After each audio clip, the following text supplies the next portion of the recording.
Haleluya. Selamat pagi Bapak Ibu, Saudara yang dikasihi oleh Tuhan. Kita akan mendengarkan firman Allah yang hidup. Sebelumnya mari kita berdoa. Terima kasih Tuhan untuk pujian penyembahan kami naik ke hadirat-Mu sebagai ukupan yang wangi menyukakan hati Tuhan. Saatnya kami mendengarkan sabda-Mu, berbicaralah kepada kami Tuhan. Urapilah hamba-Mu yang menyampaikannya. Urapilah setiap kami yang mendengarkan firman ini. Kami bersuka cita menerima firman-Mu. Di dalam nama Tuhan Yesus Kristus kami berdoa. Haleluya. Amin. Saudara yang dikasihi oleh Tuhan, hari ini saya berbicara tentang Allah mencari penyembah yang benar. Allah mencari penyembah yang benar.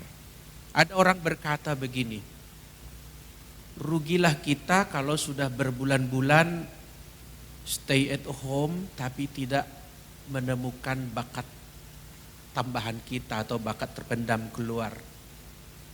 Misalnya ada orang yang tadinya tidak pintar memasak, jadi pintar memasak. Yang tadi tidak menjalankan bisnis secara door to door lewat bantuan online, sekarang kreativitasnya muncul. Demikian juga dalam hal teknologi, yang tadinya orang tidak terbiasa dengan mengedit video misalnya, jadi belajar dia jadi bisa. Nah, secara rohani pun rugi juga kita kalau menghabiskan waktu berbulan-bulan lalu level atau kedewasaan rohani kita tidak menjadi bertambah baik, tidak semakin matang. Dan hari ini kita konsentrasi dalam tema menjadi penyembah yang benar. Saya percaya kita semua adalah penyembah, tapi kita ingin upgrading lagi, lebih baik lagi, lebih benar lagi. Sebab itulah yang dikehendaki oleh Bapa. Kita buka Alkitab kita dari Injil Yohanes pasal yang keempat. Injil Yohanes pasal yang keempat, kita akan membacanya dimulai dari ayat 21. Demikian sabda Tuhan. Kata Yesus kepadanya, nya itu adalah perempuan dari Samaria. Percayalah kepadaku hai perempuan, saatnya akan tiba bahwa kamu akan menyembah Bapa bukan di gunung ini dan bukan juga di Yerusalem.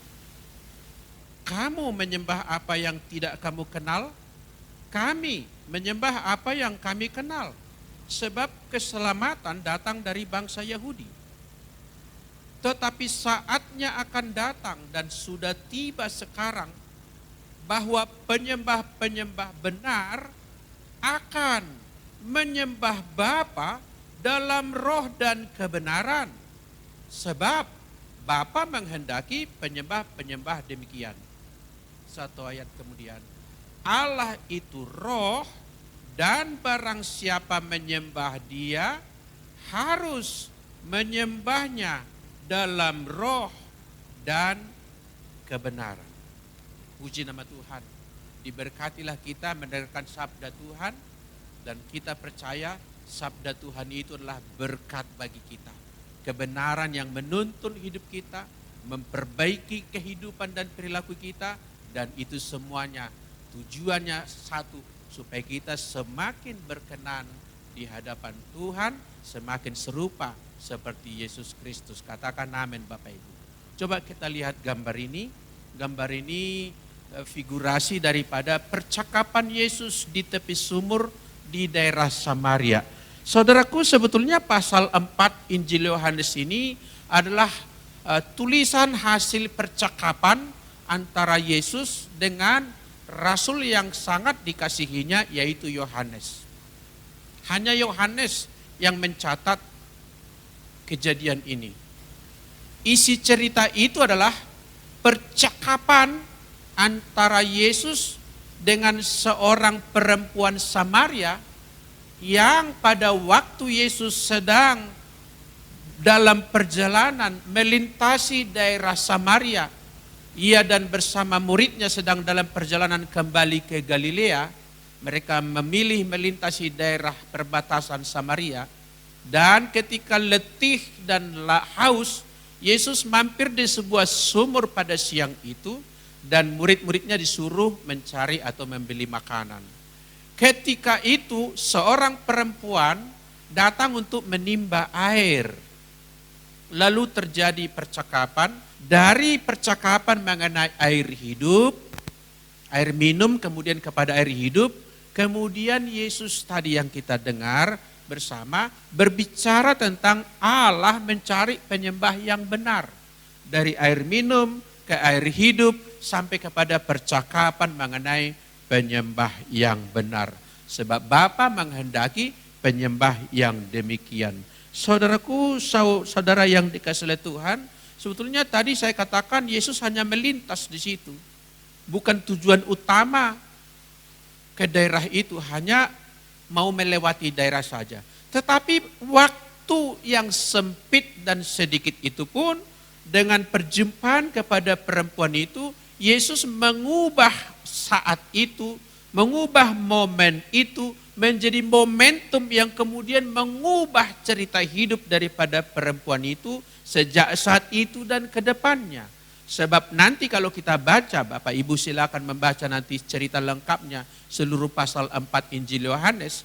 Kemudian nanti perempuan itu bertobat, kemudian pulang ke tempatnya di Samaria ke kotanya, kemudian menceritakan, aku telah berjumpa dengan dia yang kita nanti-nantikan, yang disebutkan oleh nabi-nabi. Dan kemudian dia menginjili kotanya, dan seluruh kotanya kemudian datang ramai-ramai untuk percaya kepada Yesus. Saudaraku yang dikasihi oleh Tuhan, Yohanes sendiri yang menerima cerita ini menuliskannya. Hari ini saya tidak membaca seluruh detail cerita itu, saya konsentrasi kepada percakapan penyembah yang benar. Tadi Yesus berkata, sudah tiba waktunya. Kalau dalam bahasa Yunani itu menggunakan waktu itu kata hora, sudah tiba jamnya. Sudah tiba momentumnya sekarang bahwa orang akan menyembah Allah di dalam roh dan kebenaran.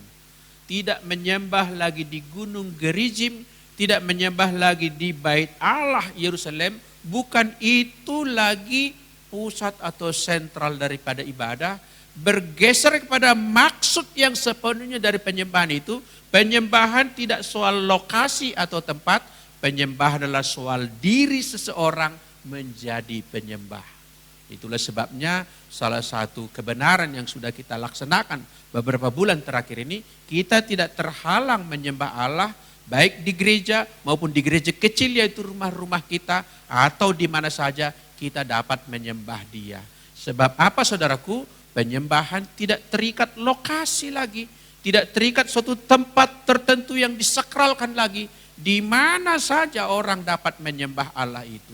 Saudara yang dikasihi oleh Tuhan, sebetulnya kenapa Yesus berani mengatakan sekarang sudah tiba reformasi daripada suatu penyembahan? Ialah sebetulnya dia menunjuk beberapa waktu kemudian, yang kita tahu ketika Yesus di kayu salib berkata sudah selesai atau tetelestai, lalu dia menyerahkan nyawanya, dan momen saat dia menyerahkan nyawanya lalu dia mati, di Bait Allah terjadi kejadian yang hebat, kejadian yang adikodrati, yaitu tabir pembatas ruang suci dengan ruang maha suci terbelah dari atas sampai ke bawah. Yang tadinya tertutup dan hanya imam besar yang bisa memasuki ruang maha kudus, itu pun punya giliran 1 kali setahun. Sekarang semua orang dapat mengakses sekinah glory, kemuliaan Tuhan di ruang maha kudus. Itulah sebabnya Petrus berkata, kita adalah imamat yang rajani. Yaitu kita adalah imam-imam yang tidak lagi terhalang mengakses Allah. Kita menjadi penyembah Allah, tidak lagi soal lokasi. Kita dapat menyembah Dia, asalkan kita menyembahnya di dalam roh dan kebenaran. kita adalah anak Allah, dan memang Yohanes adalah seorang yang kuat berbicara tentang itu, yaitu dikatakan barang siapa menerimanya, yaitu Yesus, diberi kuasa menjadi anak Allah. Jadi kita adalah anak Allah dan Allah itu adalah Bapa kita. Saya mau challenge saudaraku, siapa di sini yang bapak-bapak yang membuat peraturan kepada anaknya untuk menjumpai dia penuh dengan rincian peraturan tahap demi tahap? Tidak ada orang tua seperti itu. Anak kita bisa menjumpai kita dengan bebas. Tidak ada ritus-ritus yang harus dilalui tahap 1, tahap 2, tahap 3, tahap selanjutnya baru boleh berjumpa dengan kita. Begitupun kita sebagai anak-anak Allah. Kita dapat menyembah Dia di dalam roh dan kebenaran. Katakan puji nama Tuhan. Haleluya. Saudaraku, kata menyembah dari bahasa Yunani menggunakan kata proskuneo. Dalam terjemahan bahasa Inggris disebut worship. Sebetulnya kata proskuneo terdiri dari dua kata. Pros itu mendekat atau dekat, dan sebetulnya itu berhubungan dengan dunia anjing. Kata kuon dalam bahasa Yunani itu anjing. Jadi sebetulnya kata menyembah itu punya cerita asal, yaitulah seperti anjing yang selalu ingin dekat dengan tuannya, ingin rebah dekat dengan tuannya, bahkan ingin meletakkan kepalanya di kaki tuannya, dan dia ingin mencium atau menjilat tuannya. Maka secara figuratif kata proskuneo artinya dekat dengan Allah, mencium hadirat Allah, bersekutu dengan Allah, dan itulah penyembahan. Kata proskuneo atau worship juga dipakai di dalam Injil Matius ketika orang Majus berkata, "Di manakah dia raja orang Yahudi yang baru lahir itu? Kami sudah melihat bintangnya di timur dan kami datang untuk proskuneo, untuk worship sama dia." Dan juga Herodes berkata, "Pergilah kamu cari orang itu. Kalau betul kamu sudah menemukan bayi yang baru lahir itu yang disebut raja orang Yahudi, kembalilah kepadaku supaya aku pun akan menyusul ke sana untuk menyembah dia," kata Herodes.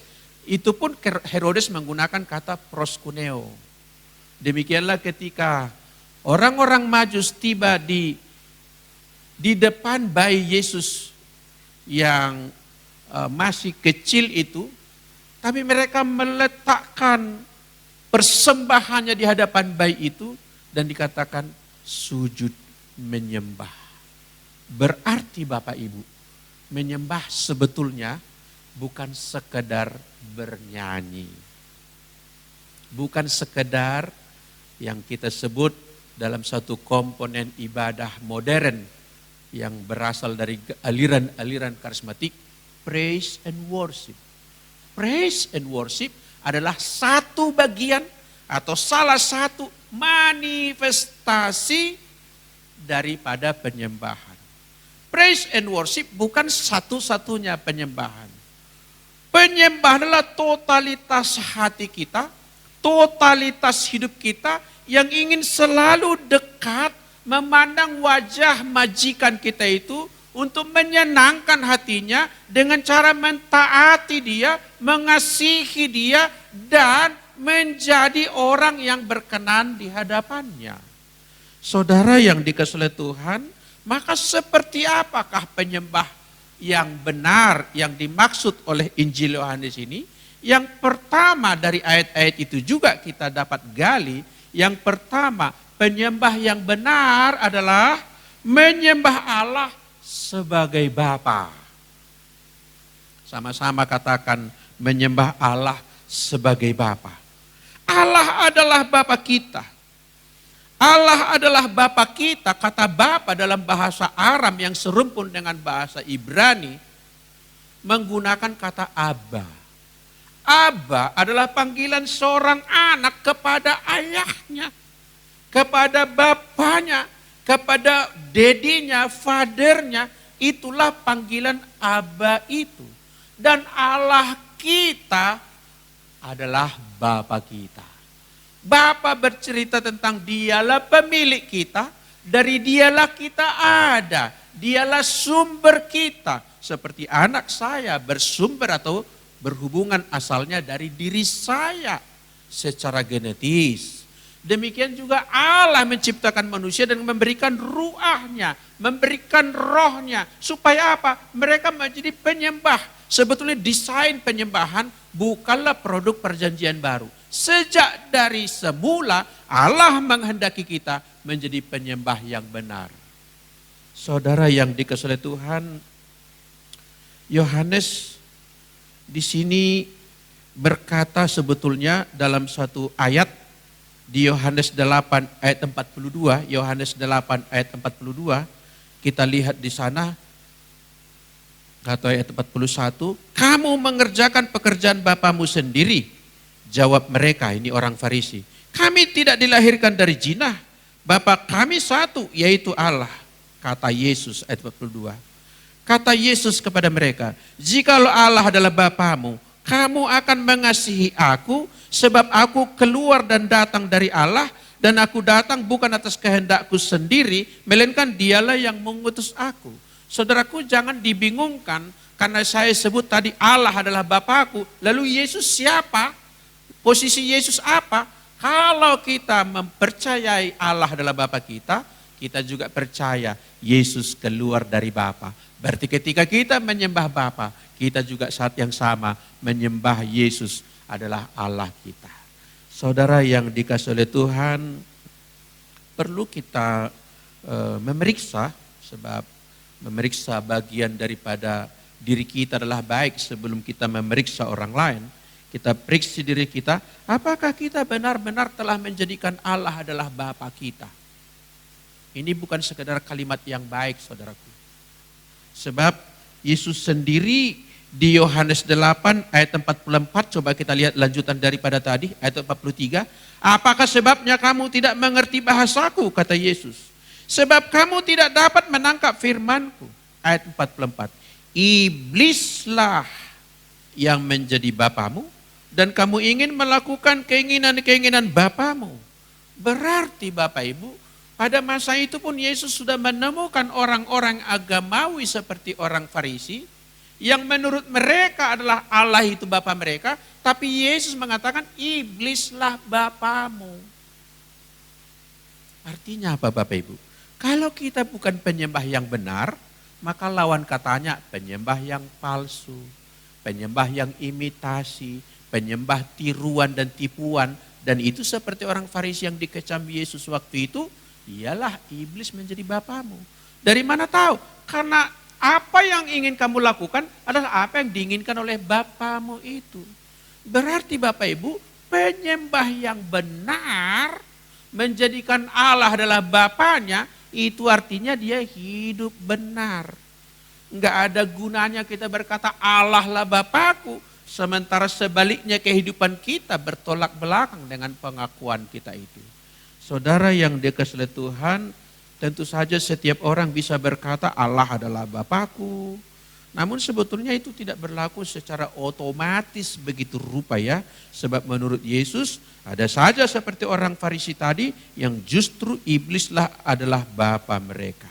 Maka perlu bagi kita untuk mengenal Allah kita agar kita mengerti menyembah Dia sebagai Bapa kita. Orang yang menyebut diri sebagai penyembah namun tidak mengenal siapa Bapanya serta tidak mengerti alasan menyembah Dia, maka itu bisa menjadi jatuh kepada penyembah yang tidak benar. Saya mengajak kita coba melihat, merenungkan sekaligus Mazmur 33. Ini menarik sekali saudaraku. Mazmur 33, coba kita lihat ya. Tidak kita baca sebab ini 22 ayat ya. 22 ayat Mazmur 33 ini. Tapi 22 ayat ini bisa dibagi 3 saja saudaraku. Bagian pertama ayat 1 sampai 3 berbicara tentang seruan supaya bersorak-sorai, hai orang benar, memuji-muji layak bagi orang jujur, bersyukur kepada Tuhan, bermazmur bagi Dia, nyanyikanlah nyanyian baru. Artinya bagian pertama adalah seruan supaya kita menyembah. Nah, Ayat yang keempat sampai ayat yang ke-19 adalah alasan kita kenapa menyembah Allah. Sekaligus kita mengenal siapa Allah kita itu. Siapa Bapa kita itu. Ayat 4 dimulai dengan kata sebab firman Tuhan. Sebab, kata sebab itu menunjukkan alasan. Sebab firman Tuhan itu benar.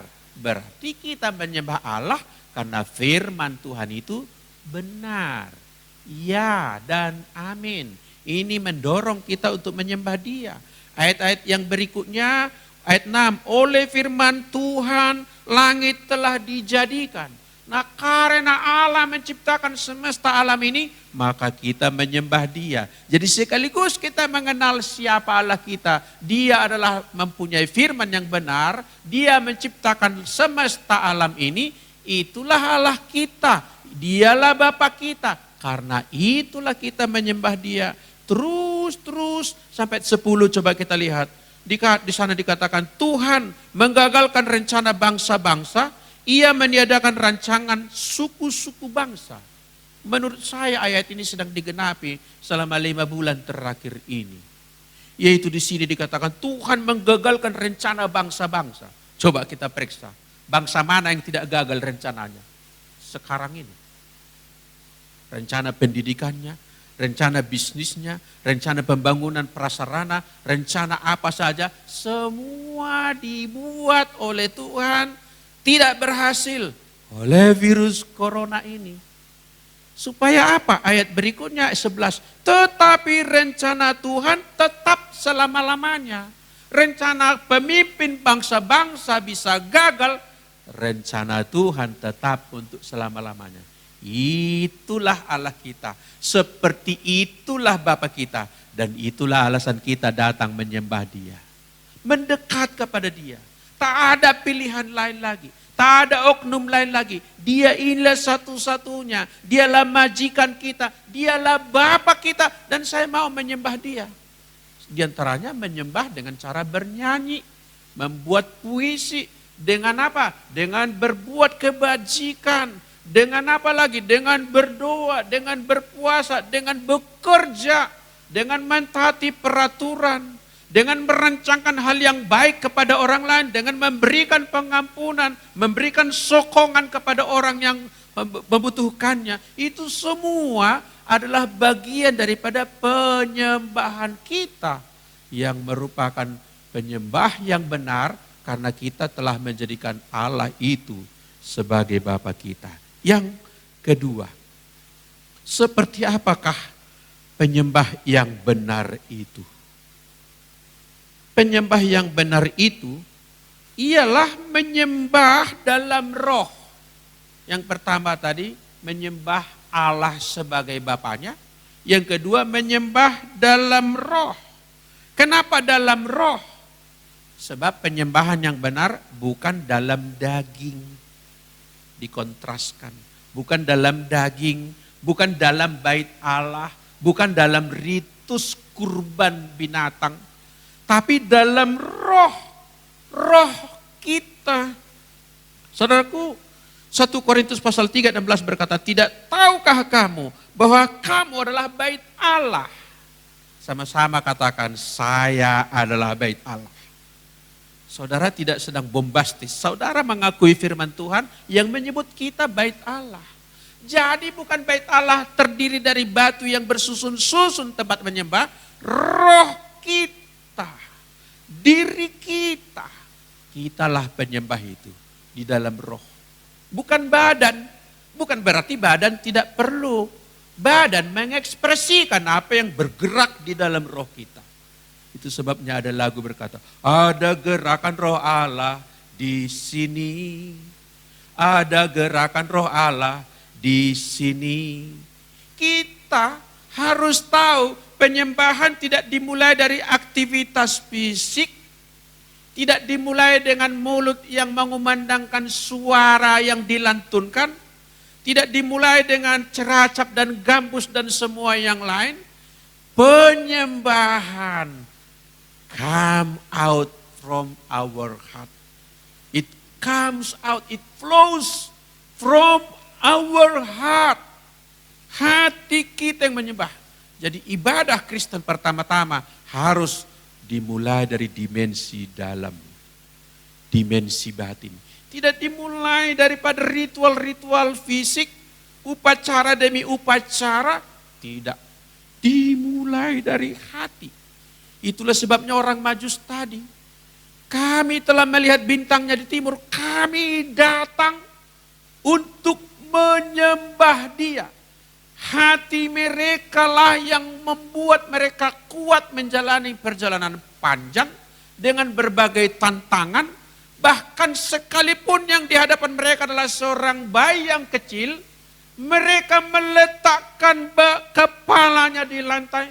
Mereka memberikan persembahan emas, kemenyan dan mur karena hatinya yang menyembah. Kalau mereka mulai dari fisik, mungkin terhalang. Biasa orang menyembah kepada raja dengan mahkota di singgasana dan raja itu sudah dewasa. Saudaraku, 1 Korintus 6 ayat 19 juga berkata, atau tidak tahukah kamu bahwa tubuhmu adalah bait Roh Kudus? Wow, lebih tegas lagi Paulus. Tubuhmu ini bait suci Roh Kudus. Di dalam tubuh kita inilah roh kita. Inside ada roh kita. Dan itulah penyembah yang sejati. Amin saudaraku. Saya pernah mendengar orang, sorry ya bro katanya, suaraku lagi serak, saya gak bisa menyembah. Salah itu. Menyembah tidak dimulai dari suara. Ada tidak ada suara, kita bisa menyembah. Amin. Bahkan sekalipun mungkin ada rejim yang kejam, melarang melantunkan pujian kepada Allah. Atau mungkin secara agak konyol, menyumbat mulut kita dengan lakban. Pertanyaan saya, masih bisa menyembah enggak? Bisa. Karena menyembah itu roh kita. Entah kita diam, entah kita bernyanyi. Entah kita berjalan, entah kita sedang istirahat. Seluruh hidup kita adalah penyembahan kepada Bapa kita itu. Mengapa menyembah di dalam roh?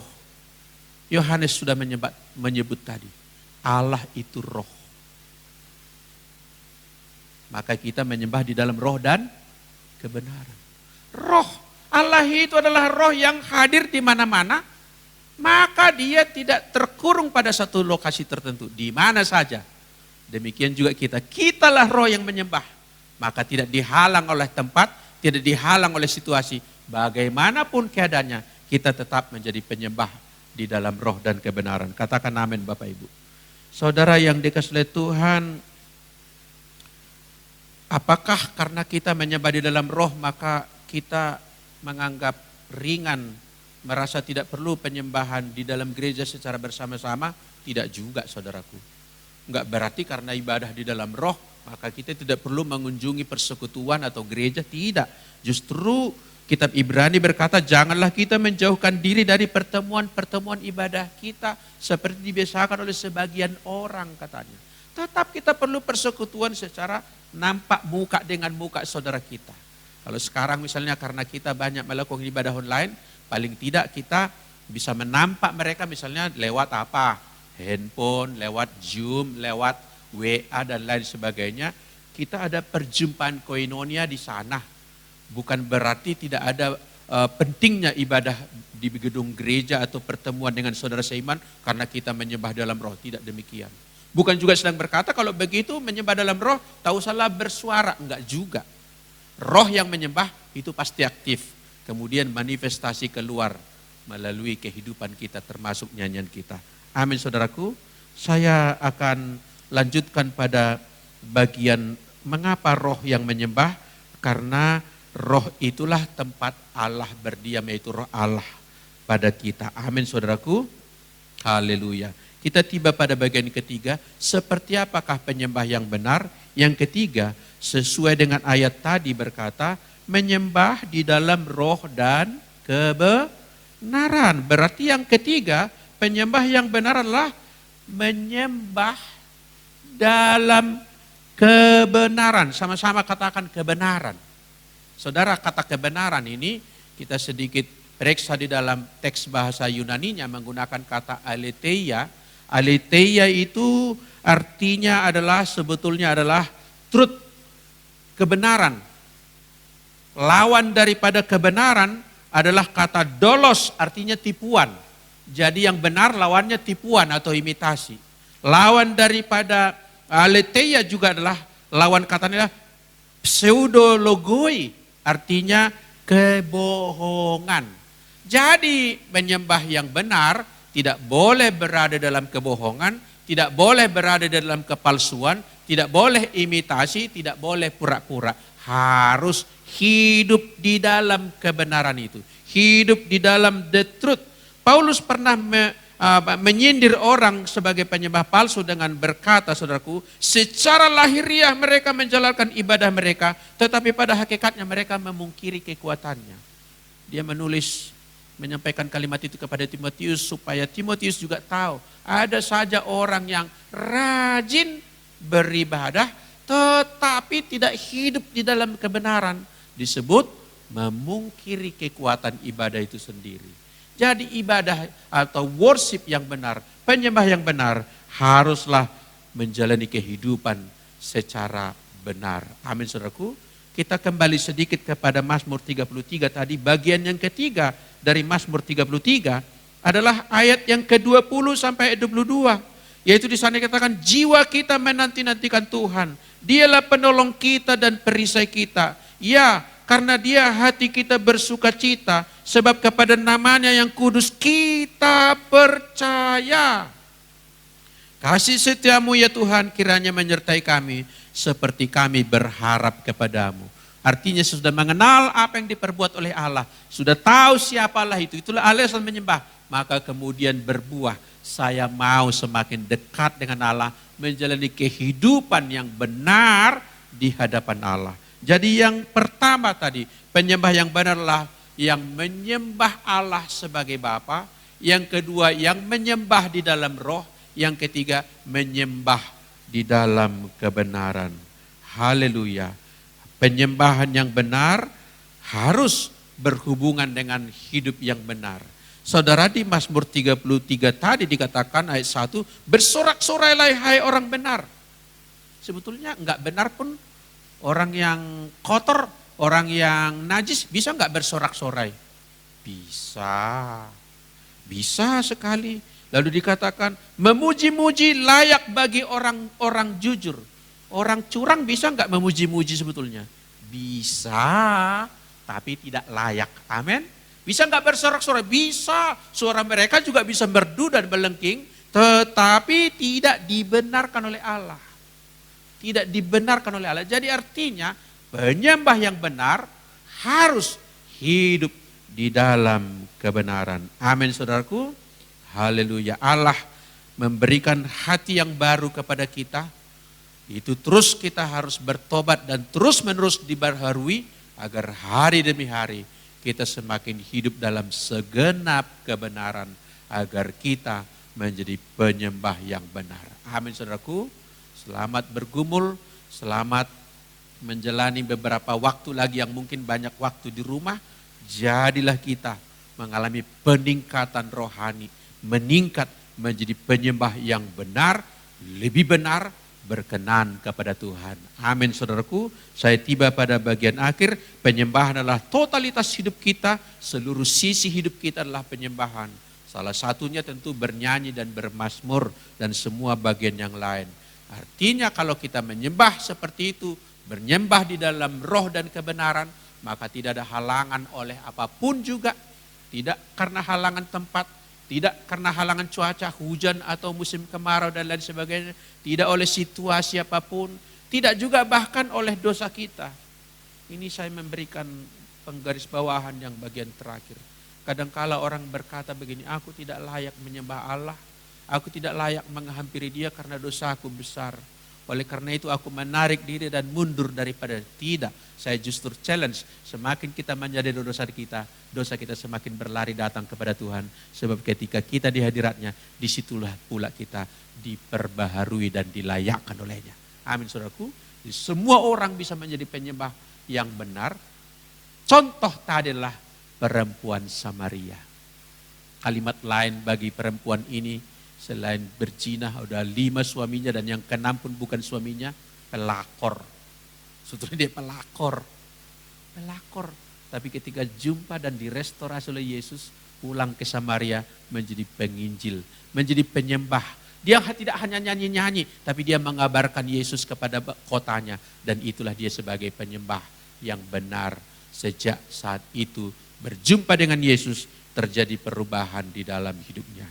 Kita lihat foto yang terakhir, ini menunjukkan situasi ibadah kita saat sekarang ini.